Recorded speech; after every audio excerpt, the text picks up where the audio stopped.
자녀들의 금융 라이프를 디자인해드립니다. 시니어 금융발전소. 한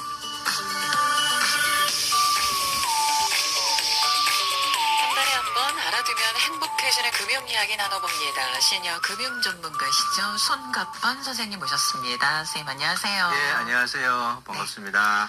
자, 오늘은 또 어떤 중요한 이야기를 해주실까요? 예. 오늘도 기대가 큽니다, 선생님. 네, 우리 5, 60대가 은퇴 이후에 겪을 수 있는 여러 가지 리스크가 있잖아요. 네. 그래서 은퇴 이후에 겪을 수 있는 리스크를 한번 점검해 보도록 하겠습니다. 네. 그 은퇴 후 5대 리스크라고 있습니다. 네, 5대 리스크라는 성인 자녀 리스크, 그리고 이제 중대 질병 리스크, 창업에 실패할 리스크, 금융 사기를 당할 리스크, 황혼 이혼 리스크를 말합니다. 이런 리스크는 노후의 재정 상태를 불안하게 하고 은퇴 후 자산 고갈의 주요 원인이 되고 있거든요. 5대 리스크 중에 2가지 이상 겹치는 경우에는 경제적 파장이 매우 크므로 이에 대한 대비가 필요합니다. 네, 그렇대더라라고 생각은 하고 있었는데 이렇게 5가지로 깔끔하게 정리해 주시니까.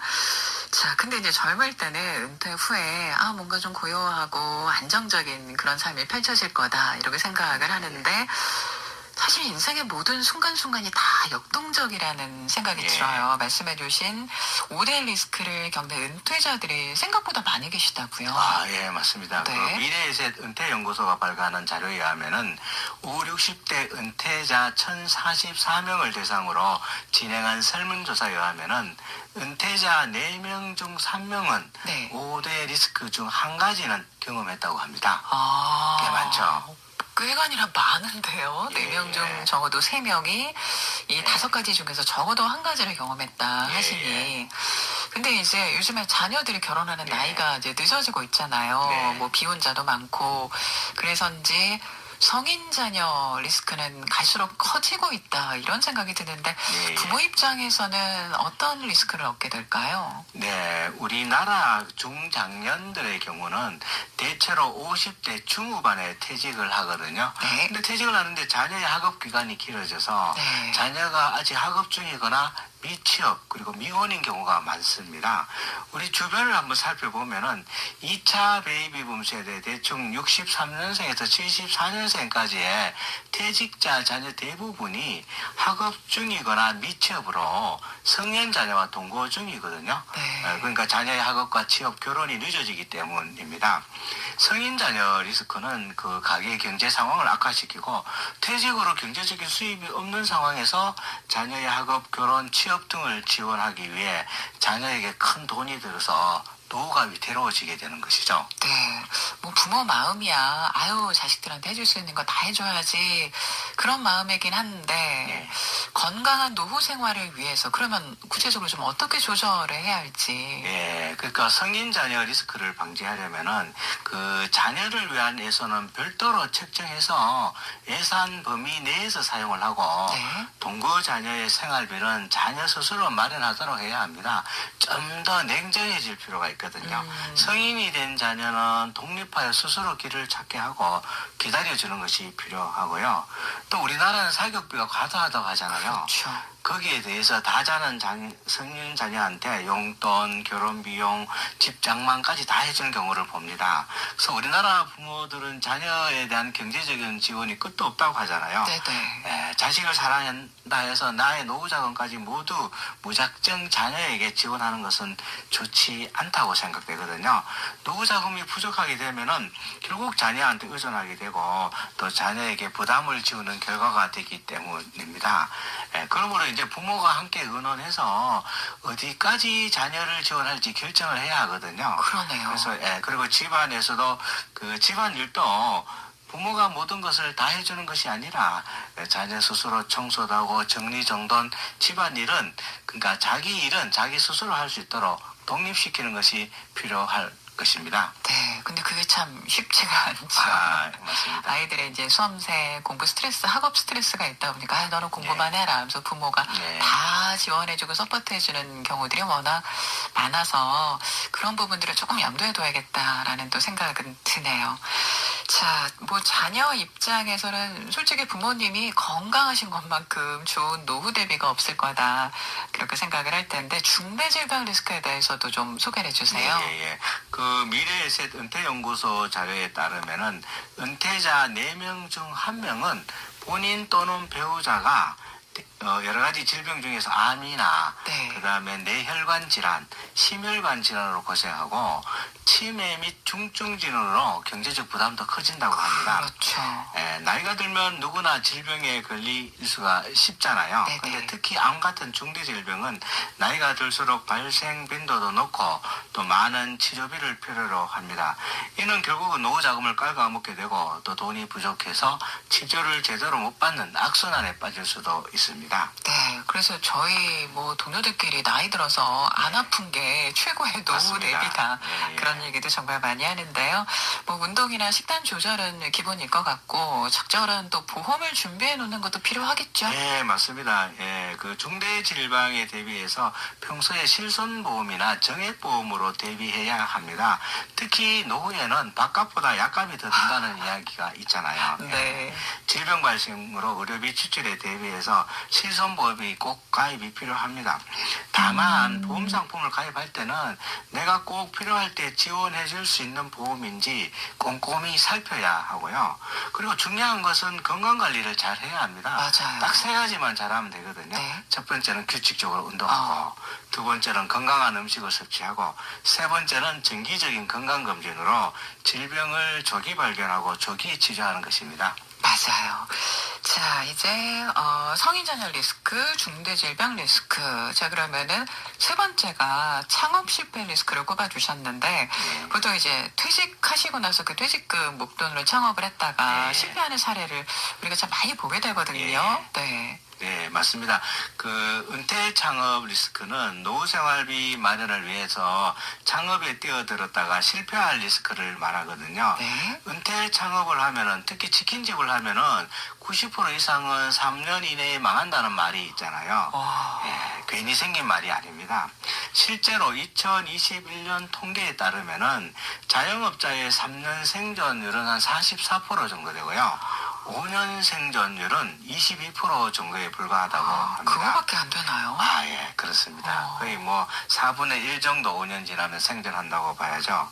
그래서 부족한 노후 생활비를 어떻게든 감당하려고 최선의 선택으로 창업을 하였겠습니다만은 그러나 자영업 생존율에서 보듯이 너무나 리스크가 큽니다. 네. 특히 시설 투자가 많이 들어가는 음식점, 식당, 숙박업 등은 노후에 시작하기에 위험성이 아주 크다고 할 수 있겠죠.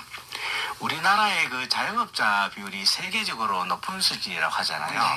네. 2023년 OECD 통계에 따르면은 우리나라 자영업자 비율은 23.2%로 OECD 평균 16.6%를 훨씬 웃도는 수준입니다.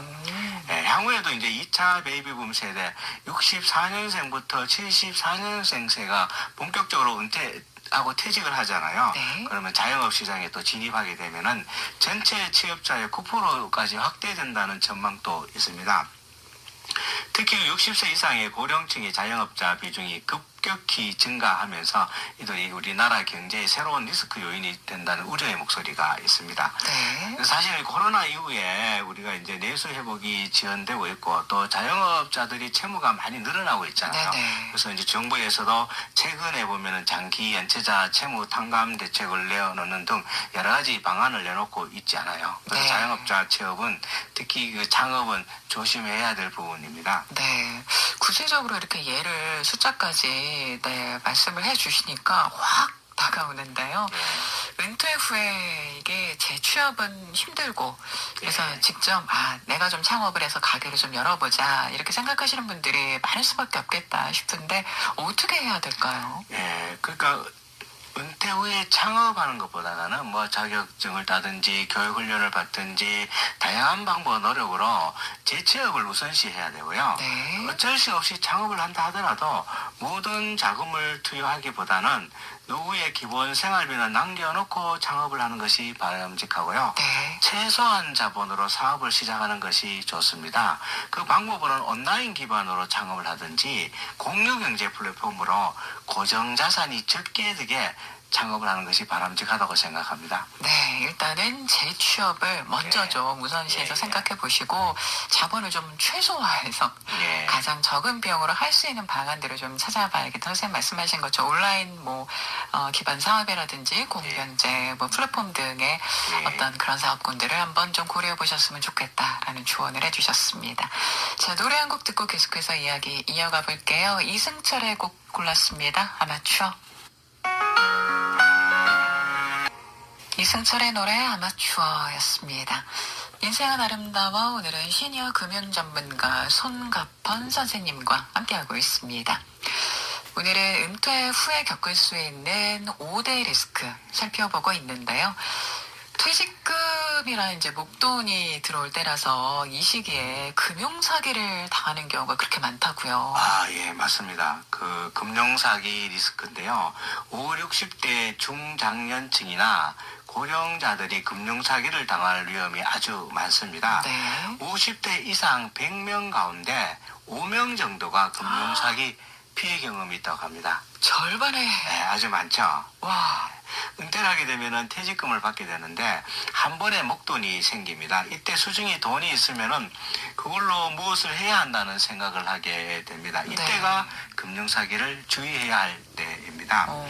인터넷상에서 고수익률 미끼로 이제 리딩방 등으로 여러 가지 금융사기가 있고요. 네. 심지어는 주변의 지인들이 여러 가지 투자 권유를 하기도 맞아요. 합니다. 중요한 것은 한 번이라도 실패를 하게 되면 노후 자금을 다 날릴 수 있기 때문에 그런 위험을 반드시 염두에 둬야 되고요. 세상에 공짜가 없다고 합니다. 맞아요. 고수익에는 반드시 그만한 리스크가 있습니다. 네. 근데 선생님 이게 머리로는 알겠는데요. 예. 막상 지나고 나면 그때 내가 왜 바보같이 현혹이 됐지 이해가 안 가는데 그 순간에는 주변 지인들이라든지 상대방 얘기에 이렇게 푹 빠지게 되거든요. 예. 어떻게 좀 대비를 해야 할까요?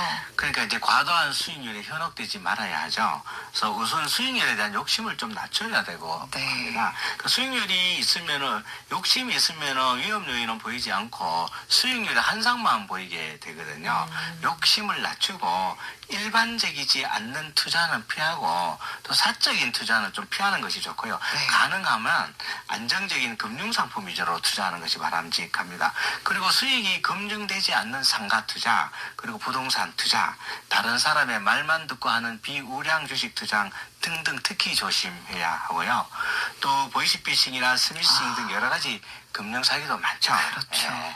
보이스피싱이나 스미싱을 예방하려면은 내가 직접 상대방과 직접 통화하기 전에는 절대로 송금하면 안 됩니다. 또 메시지나 카톡을 보고 송금해서는 안 되고요. 미심적인 그 링크는 접속하지 않는 것이 좋습니다. 그리고 중요한 것은 네. 금융상품을 가입할 때도 본인이 이해하지 못하는 금융상품은 가입하지 않는 것이 좋습니다. 네.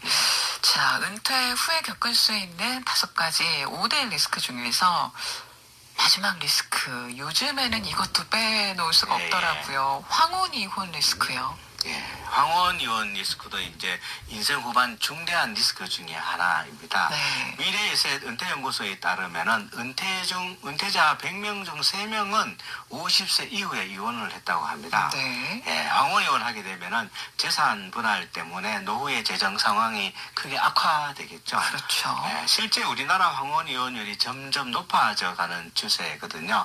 늦지막히 이혼을 하게 되면은 재산 분할을 하게 되고 이는 결국 노후 포산으로 이어지게 되는 경우가 많이 있습니다. 파산으로. 네. 네. 그래서 황혼이혼이 나무 이야기로 생각해서는 안 되고 은퇴를 하게 되면은 부부 생활의 패턴에 큰 변화가 찾아오잖아요.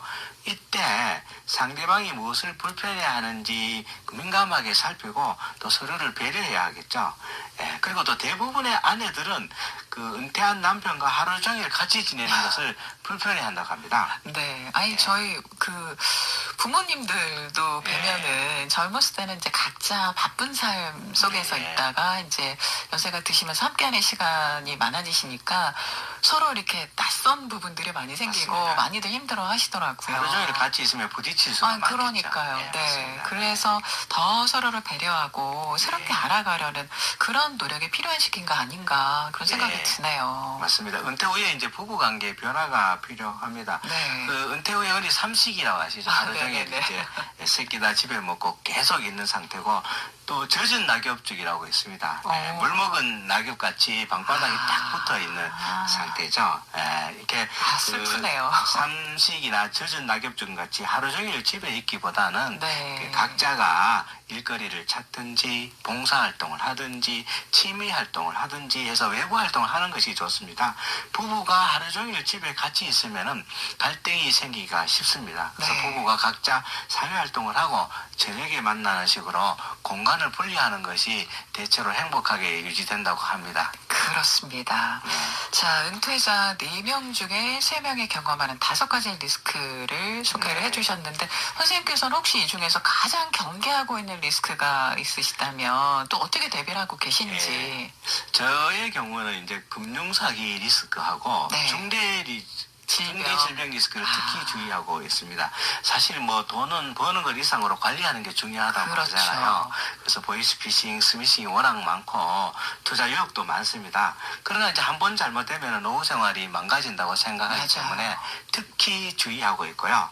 또 돈이 아무리 많아도 질병이 오면은 침대에 들어누워서 걷지 못하면은 삶의 의미가 없어지기 마련이잖아요. 그렇죠. 그래서 건강 관리를 위해서 운동을 하고 또 정기적인 건강 검진을 하고 또 건강한 음식을 섭취하려고 꾸준히 노력하고 있습니다. 아니, 저는 그 송갑환 선생님을 뵈면 은퇴 이후의 이막을 너무 잘 관리하면서 안정적으로 꾸려가시는 분의 정말 최고의 모델이 아니신가? 네, 저는 그런 생각이 들어요. 선생님 뵐 때마다. 감사합니다. 저는 이제 매일 그 사무실에 매일 출근해서 네. 규칙적인 생활하고 그러니까요. 저녁에 퇴근할 때 운동하고 또 집에 가고 그리고 낮에는 열심히 일하려고 항상 활동을 하려고 노력하고 있습니다. 네.